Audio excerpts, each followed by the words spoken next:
Haleluya, puji Tuhan, shalom. Selamat berjumpa kembali dengan kami, Glow Pastoral Digital Channel dalam program Memberkati Orang Banyak dengan Kebenaran Firman Tuhan. Bersama saya dengan Pendeta Heri Rurimpandi, hari ini saya akan bagikan kebenaran firman Tuhan buat kita.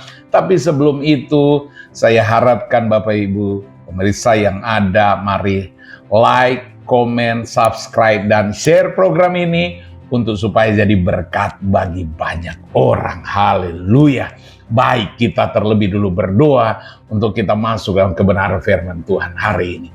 Bapa di surga, dalam nama Tuhan Yesus Kristus, hari ini kami ada dalam program yang sangat luar biasa, yaitu kami rindu mendengarkan kebenaran firman Tuhan. Biarlah Tuhan memberkati program ini. Tuhan sucikan, kuduskan kami, supaya firman Tuhan yang kami terima akan jadi berkat buat setiap kami semua. Dan dimanapun mereka menikmati berkat ini, Tuhan berkati. Kami siap menerimanya dalam nama Yesus. Haleluya. Amin. Amin. Puji Tuhan. Hari ini saya mau bicara tentang satu tema, yaitu hidup dalam kasih karunia Allah. Sangat penting Bapak Ibu Saudara hidup dalam kasih karunia Allah. Apa sih itu kasih karunia?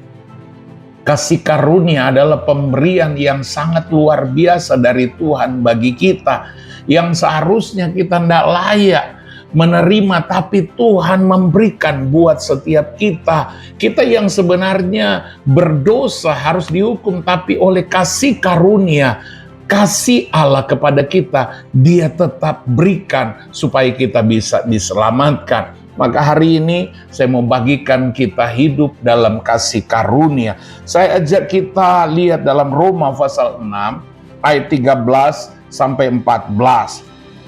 Dan janganlah kamu menyerahkan anggota-anggota tubuhmu kepada dosa untuk dipakai sebagai senjata kelaliman, tetapi serahkanlah dirimu kepada Allah sebagai orang-orang yang dahulu mati, tetapi yang sekarang hidup, dan serahkan anggota-anggota tubuhmu kepada Allah untuk menjadi senjata-senjata kebenaran. Sebab kamu tidak akan dikuasai lagi oleh dosa, karena kamu tidak berada di bawah hukum Taurat, tetapi di bawah kasih karunia Allah.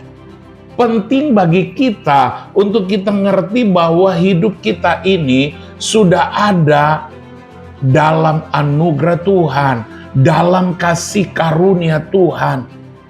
Siapa kita sebenarnya? Bahkan kita mungkin berkata, aduh, saya sebenarnya tidak layak, tapi Tuhan sudah layakkan kita.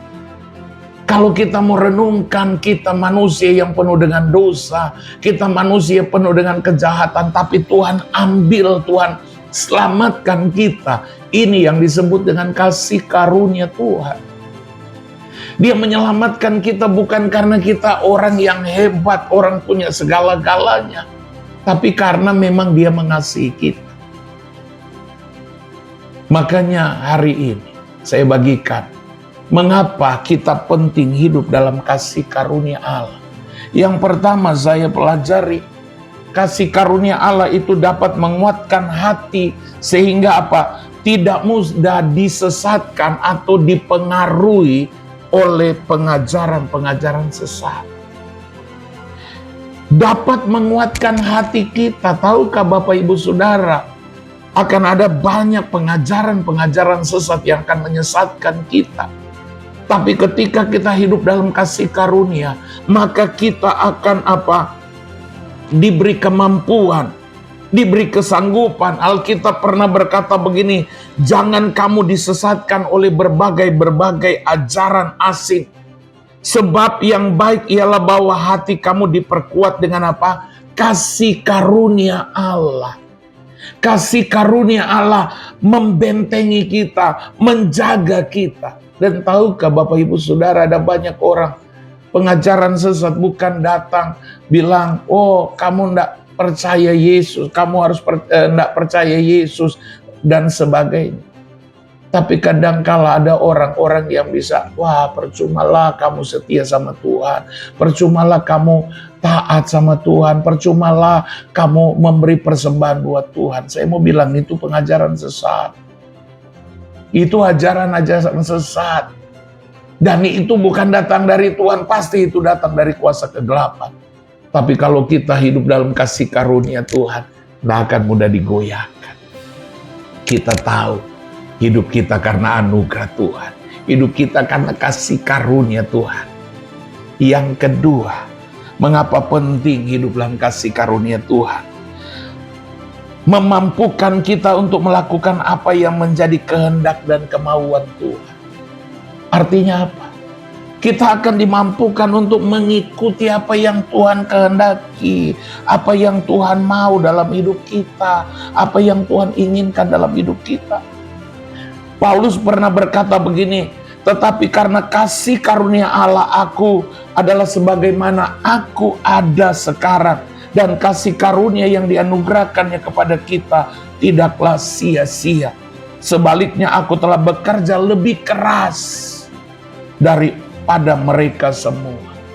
Kasih karunia Tuhan memampukan kita melakukan apa yang menjadi kehendak Tuhan, apa yang menjadi kemauan Tuhan, apa yang menjadi perintah Tuhan. Saya beri contoh begini. Kekuatan, kesanggupan kita tidak akan mampu melakukan ini. Disuruh mengampuni orang yang bersalah kepada kita tidak mudah. Bahkan kita akan bilang tidak bisa. Tapi ketika ada kasih karunia Allah, akan memampukan kita. Makanya pengajaran Yesus buat setiap kita ada banyak yang kadang-kala tidak masuk akal. Orang bilang mana bisa, masa ditampar pipi kanan harus dikasih pipi kiri. Masa berdoa untuk orang-orang, berdoa untuk musuh-musuh kita mengampuni mereka, tidak masuk akal. Tapi kalau ada kasih karunia Tuhan, kita pasti akan dimampukan, kita pasti diberi kesanggupan. Kasih karunia memampukan kita melakukan apa yang menjadi kehendak Tuhan. Yang berikut, yang terakhir, kasih karunia memampukan kita untuk apa? Menjadi kesaksian bagi banyak orang yang belum percaya Tuhan. Alkitab berkata dengan perantaranya kami menerima kasih karunia dan jabatan rasul untuk apa? Menuntun semua bangsa supaya mereka percaya dan taat kepadanya. Rasul Paulus berkata, dengan kasih karunia dia menerima tugas, jabatan sebagai rasul untuk apa? Menyampaikan kebenaran bagi orang-orang yang belum diselamatkan. Tidak mudah Bapak Ibu Saudara jadi kesaksian. Tidak mudah menjadi contoh, tidak mudah jadi teladan. Tapi kalau ada kasih karunia Tuhan, anugerah Tuhan, maka kita dimampukan lewat hidup kita. Orang melihat Kristus hidup dalam kita, orang melihat ada kebaikan dalam hidup kita. Sehingga lewat kita ada banyak orang-orang yang belum percaya kepada Tuhan, mereka boleh percaya kepada Tuhan. So, mari kita mau hidup dalam kasih karunia Tuhan. Kita minta supaya kita dipenuhi dengan anugerah kasih karunia Tuhan. Dan itu menjadi kekuatan yang sangat luar biasa. Tidak akan mudah dipengaruhi. Bahkan kita akan jadi berkat bagi banyak orang. Tuhan Yesus berkati kita semua. Kita berdoa. Bapa, terima kasih buat kebenaran firman Tuhan yang kami dengar hari ini. Mengajarkan kami untuk belajar hidup dalam kasih karunia Tuhan. Karena kami tahu hanya kasih karunia dan anugerah Tuhan yang memampukan, memberi kekuatan, memberi kesanggupan buat kami. Tolong kami Tuhan untuk menyadari ini bahwa kami sudah menerima kasih karunia. Berkati semua yang sudah menyaksikan program ini dimanapun mereka berada, diberkati oleh Tuhan. Bahkan kalau ada yang lemah, sakit, Tuhan jamah sembuhkan mereka. Terima kasih, dalam nama Yesus kami berdoa. Amin. Tuhan Yesus berkati kita semua, sukses dan shalom. Yes. Halo teman-teman semua, buat kalian yang belum memiliki tempat ibadah tetap, yuk gabung bersama kita di GBI Glow Fellowship Center. lokasinya ada di Glow Tamres, Glow Gading Marina, Glow BSD, Glow Dynaplas, Glow Depok, Glow Majestic. dan Glow Cibubur. Kita tunggu kehadiran kalian. Tuhan Yesus memberkati. Amin. Amin.